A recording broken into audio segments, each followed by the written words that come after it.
नमस्कार, मी अजिंक्य भातंब्रेकर. तुम्ही पाहताय न्यूज 18 लोकमत. महत्त्वाची बातमी सुरुवातीला पाहूया. खासदार नवनीत राणा आणि आमदार रवी राणा यांना वांद्रे न्यायालयानं आता न्यायालयीन कोठडी सुनावलेली आहे. खासदार नवनीत राणा आणि आमदार रवी राणा यांना काल खार पोलिसांनी संध्याकाळच्या सुमारास अटक केलेली होती.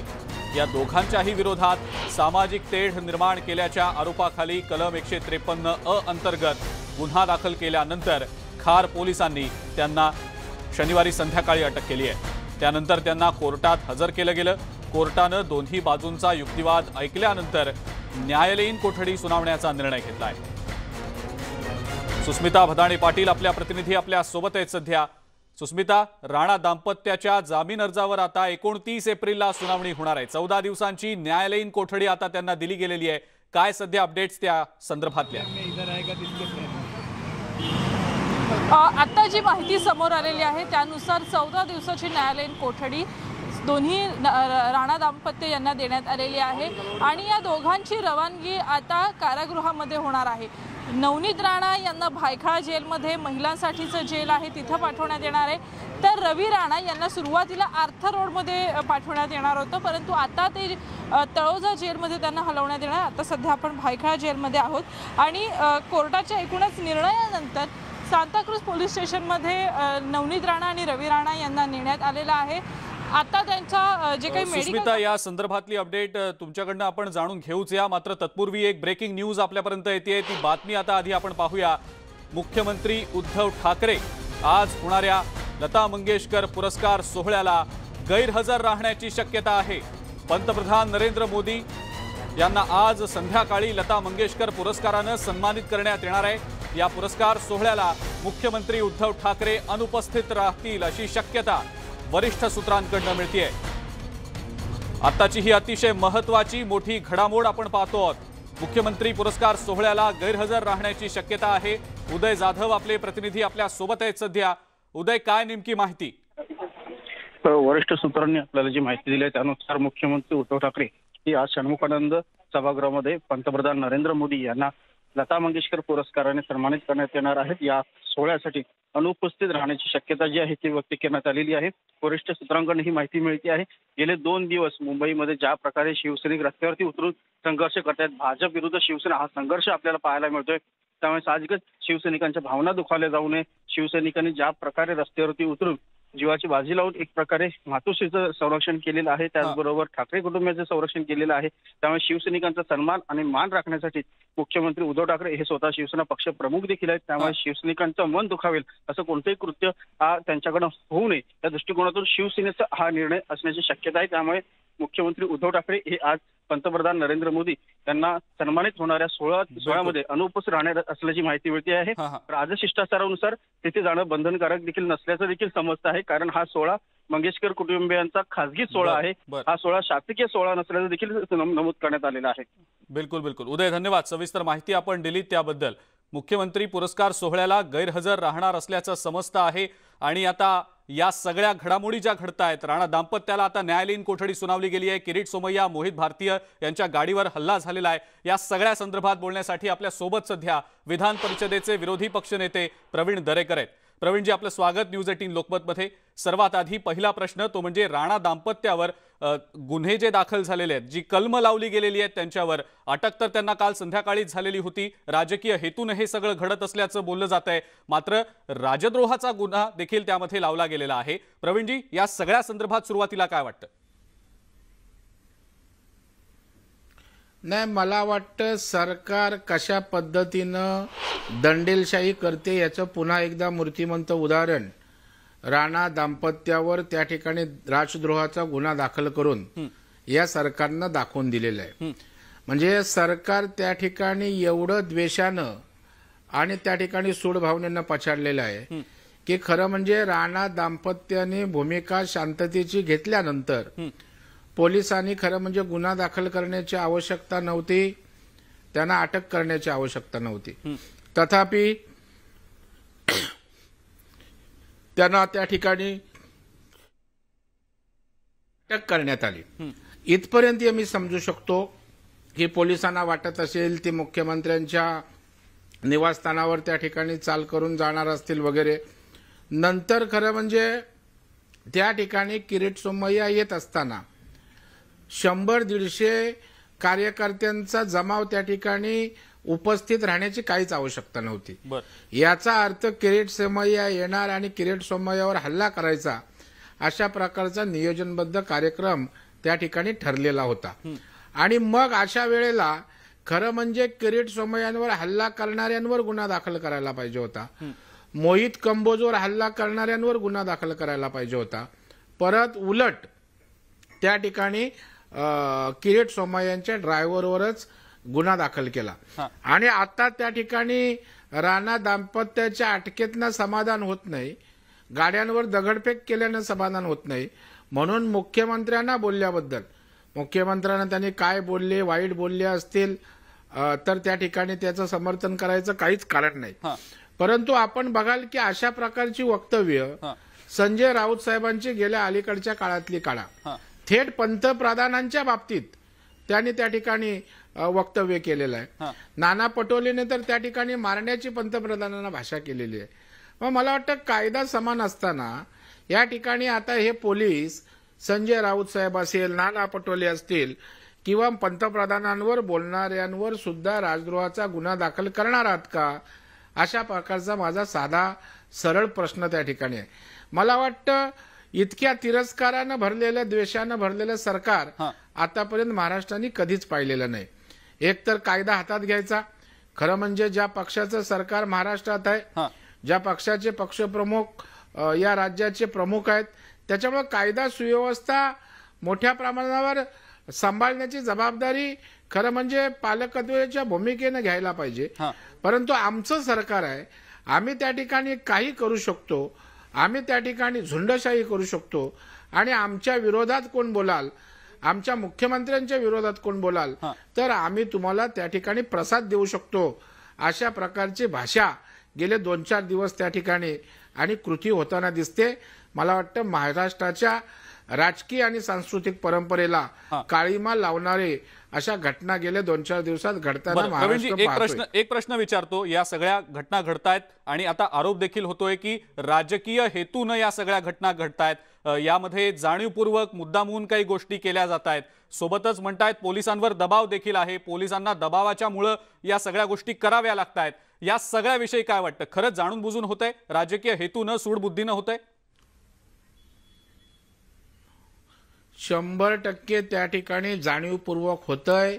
हे सांगायला आता कुठल्या ज्योतिषाची गरज नाही.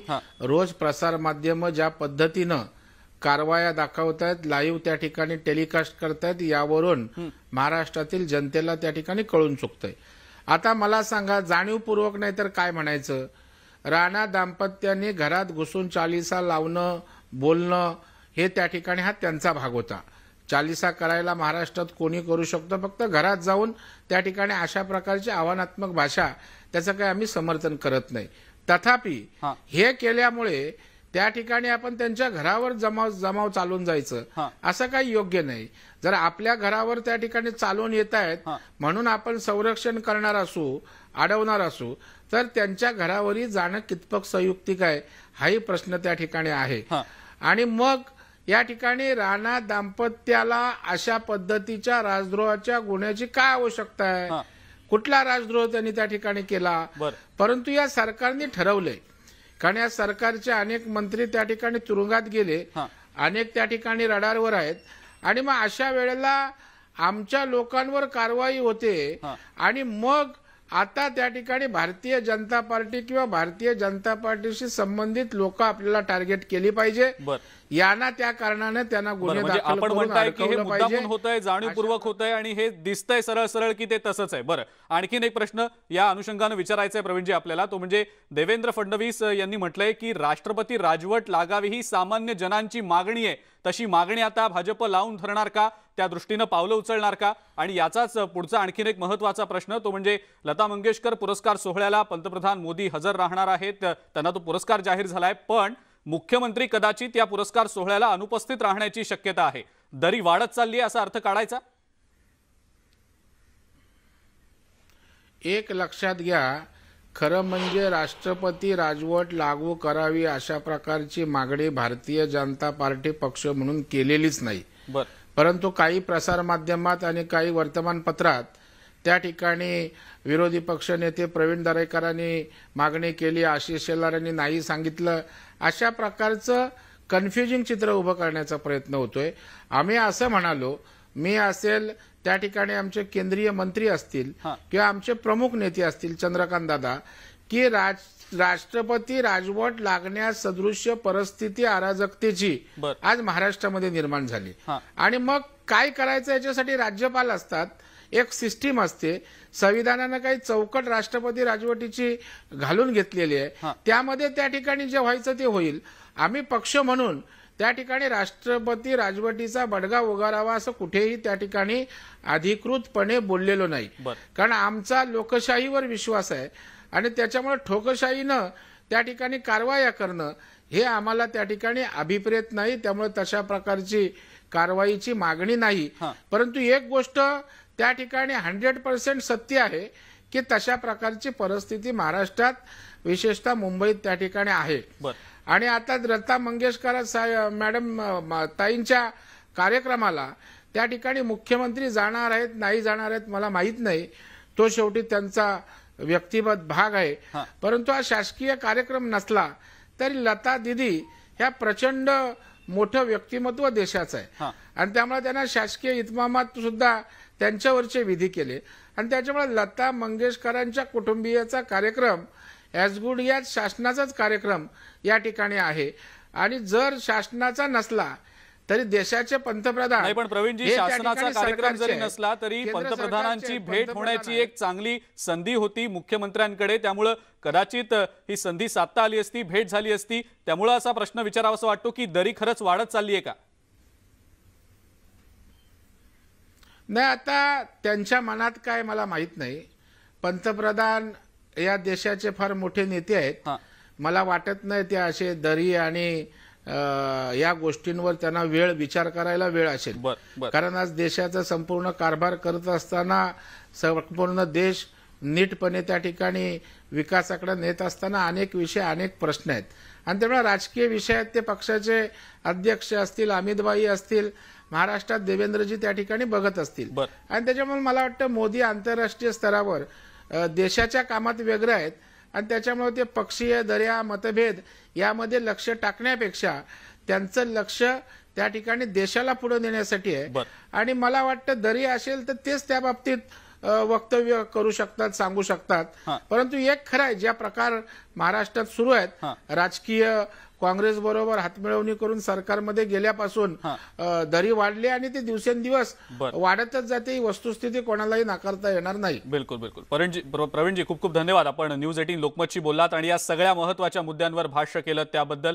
या आगामी काळामध्ये ज्या राजकीय घडामोडी घडू शकतात त्या अनुषंगानं आपण चर्चा केली. प्रवीणजींसोबत ज्या घडामोडी घडतायत त्या अनुषंगानं चर्चा केली. मात्र या सगळ्या घडामोडी जर आपण पाहिल्या तर राणा दाम्पत्याचा कोठडीतला मुक्काम वाढलाय. 29 एप्रिलपर्यंत ते न्यायालयीन कोठडीत असणार आहेत आणि या सगळ्या घडामोडी पाहता आता नेमकं पुढे काय होणार, राज्य सरकार काय पावलं उचलणार हे देखील पाहणं महत्त्वाचं ठरणार आहे. याच अनुषंगानं पुढची बातमी, रवी राणांची रवानगी आता तळोजा जेलमध्ये करण्यात आलेली आहे. न्यूज 18 लोकमतला सूत्रांकडनं या संदर्भातली माहिती मिळते. आर्थर रोड जेलची क्षमता संपली आहे. नव्या कैद्याला परवानगी नसल्यामुळं आता कदाचित तळोजा जेलमध्ये त्यांना हलवलं जाईल. नवनीत राणा यांना प्रक्रियेनुसार प्रवेश दिला जाईल. भायखळा महिला कारागृहानं या संदर्भातली माहिती दिलेली आहे.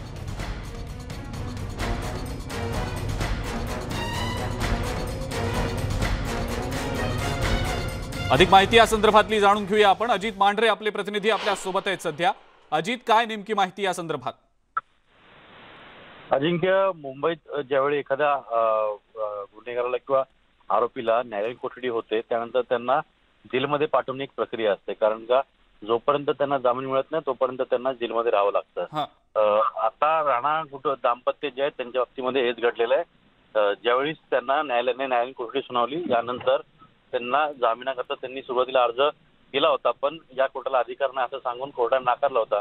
पण नंतर काही कलमांवरती युक्तिवाद झाला आणि त्यानंतर हा जामीन अर्ज जो कोर्टाने स्वीकारला आणि 27 तारखेला सरकारी वकिलांनी त्यांचं म्हणणं मांडायला सांगितलंय. त्यानंतर 29 एप्रिलला या संपूर्ण प्रकरणावरती सुनावणी होईल.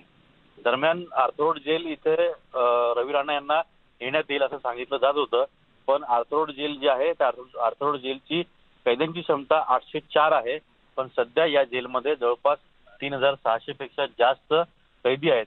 म्हणजे प्रमाणापेक्षा जास्त कैदी या जेलमध्ये आहेत. याचमुळे ज्या वेळेस नवीन कैदी कुठला असतो किंवा नवीन आरोपी आला तर त्याला आर्थरोड जेलमध्ये शिफ्ट करणं नाकारण्यात येतंय. गेल्या वर्षभरापासून अशा पद्धतीनं ह्या सगळ्या गोष्टी ज्या आहेत त्या केल्या जात आहेत. त्यामुळे रवी राणा यांना तळोजा जिल्हा पाठवलं जाईल असं आता स्पष्ट करण्यात आलेलं आहे. तर दुसरीकडे भायखळा जिथे महिला जेल जे आहे त्या जेलमध्ये आताच सांताक्रुझ पोलिसांनी नवनीत राणा यांच्याबाबत ते जेल प्रशासन जे आहे त्यांना माहिती दिलेली आहे आणि त्या माहितीच्या आधारे तिथं त्यांना जेलच्या आतमध्ये घेण्यास प्रक्रिया सुरू करण्यात आलेली आहे. ती प्रक्रिया पूर्ण झाली की मग या नवनीत राणा जे आहेत त्यांना भायखळा जेलमध्ये शिफ्ट केलं जाईल आणि रवी राणा यांना तळोजा जेल इथं थोड्याच वेळात काढण्यात येईल.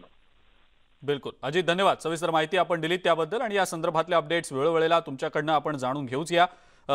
जयंत पाटील यांनी देखील या संदर्भातली प्रतिक्रिया दिलेली आहे. भाजपचे सगळे उपाय करून थकलेत आणि आता राष्ट्रपती राजवट लागू करण्याचा हेतू आहे अशा आशयाचं वक्तव्य जयंत पाटील यांनी केलंय. पाहूया.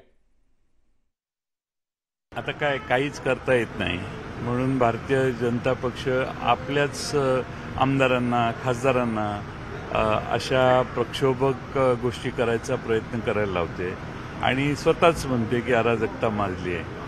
यांचं इतकं डेस्परेशन झाले सरकार बरखास्त करण्याचं की येणं मार्गाने हे करण्याचा प्रयत्न करतात. आता सगळे उपाय थकले, आता राष्ट्रपती राजवट लावायची असा त्याचा प्रयत्न दिसतोय.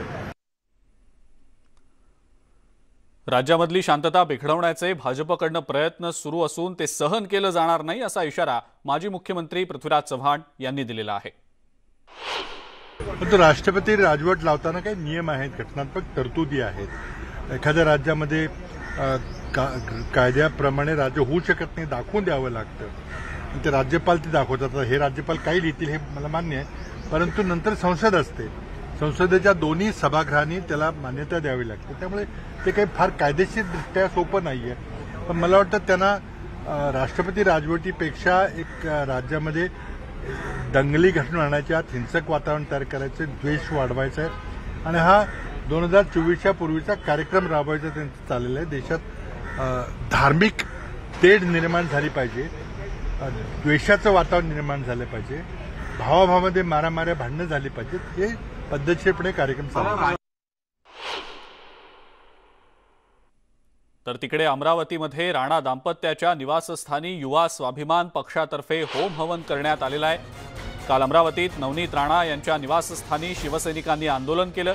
या आंदोलनाच्या निषेधार्थ युवा स्वाभिमान पक्षानं गांधीगिरी करत होम हवन केलंय. राणा यांच्या अमरावती इथल्या निवासस्थानाची काल शिवसैनिकांनी ही सगळी जागा अशुद्ध केल्याचा आरोप झालेला होता. या जागेचं शुद्धीकरण करण्यासाठी होम हवन केल्याचं युवा स्वाभिमान पक्षाकडून सांगण्यात आलंय.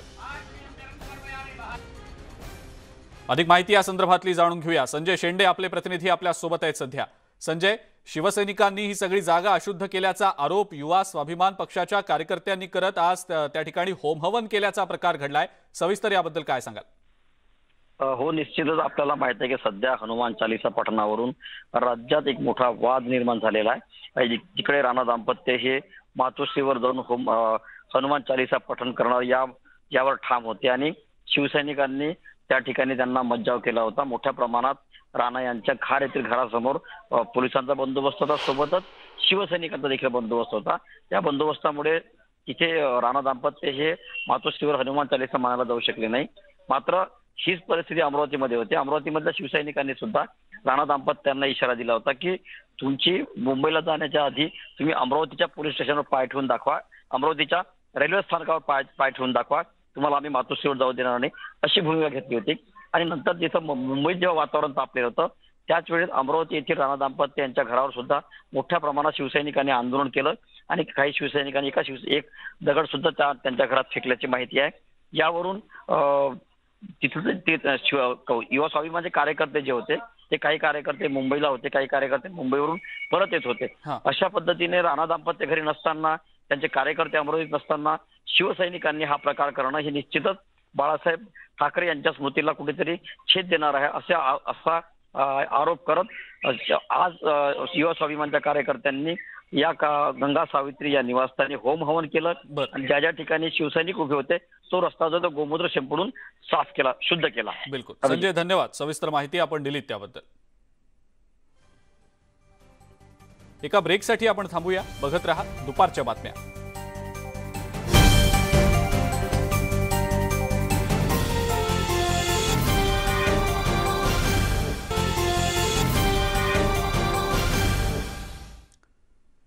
ब्रेकनंतर दुपारच्या बातम्यांमध्ये आपल्या सगळ्यांचं पुन्हा एकदा स्वागत. आपल्यावर झालेला हल्ला हा स्पॉन्सर्ड असल्याचा गंभीर आरोप भाजपचे नेते किरीट सोमय्या यांनी केलेला आहे. दरम्यान सोमय्यांवरच्या हल्ल्यानंतर आता भाजपचे नेते सुद्धा आक्रमक झालेत. किरीट सोमय्या उद्या दिल्लीत जाणार असून केंद्रीय गृह सचिवांकडे या झालेल्या हल्ल्याच्या प्रकाराबाबत तक्रार करणार असल्याची माहिती सुद्धा सोमय्यांनी दिलेली आहे. दरम्यान हल्ल्याप्रकरणी खोटी तक्रार दाखल केल्याचा आरोप सुद्धा सोमय्या यांनी केलेला आहे. माझ्या गाडीवर एकच दगड खूप लांबून आला असं स्टेटमेंट संजय पांडेंनी माझ्या नावानं दिल्याचा आरोप यावेळेला किरीट सोमय्यांनी केला. तर आपला मनसुख हिरण करण्याचा प्रयत्न सुरू असल्याचाही गंभीर आरोप सोमय्यांनी केला. काल पोलीस स्टेशनवर जो हल्ला झाला माझ्यावर तो ठाकरे सरकारने स्पॉन्सर केलेला हल्ला होता.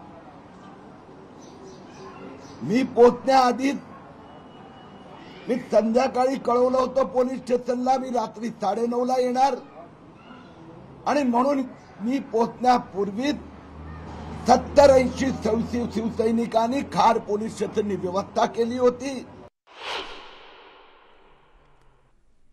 आणि या सगळ्या महत्त्वाच्या बातम्यांसोबतच दुपारच्या बातम्यांमध्ये वेळ झाली इथंच थांबण्याची. बघत रहा न्यूज 18 लोकमत.